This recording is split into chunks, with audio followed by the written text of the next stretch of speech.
Hyperbaric oxygen therapy is a medical treatment where a patient breathes 100% oxygen under pressure in a pressurized chamber. We normally only breathe 21% oxygen in our atmosphere, so you can see that this is a huge increase in the amount of oxygen that a patient is getting. The oxygen is pushed into the plasma, into the lymphatics, and into the distal tissues, and it creates the body's capability of creating angiogenesis, which is the formation of new blood vessels, which in turn bring more blood and healing factors to an area that is hypoxic. This has miraculous effects on healing.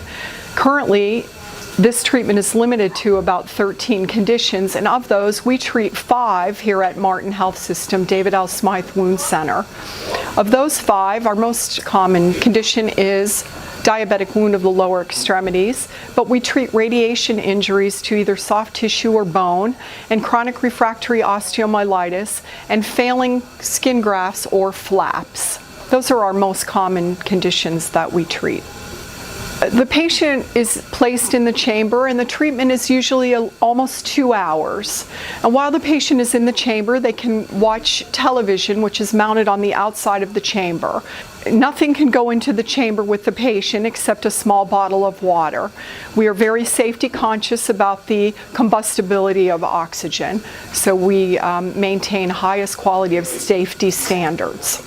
Usually it takes about 30 treatments, but sometimes patients see results sooner, and we do have a lot of great resolution of symptoms. We see wounds that heal that have not healed in the past. For instance, a male patient that may have had prostate cancer and has had radiation to the prostate that has passed through the bladder sometimes results in hematuria and urinary obstruction from blood clots. We see great resolution of these type of symptoms. And for someone who has had maybe a surgical flap from a mastectomy or some other sort of surgical issue, we see great results because of the angiogenesis that has been created.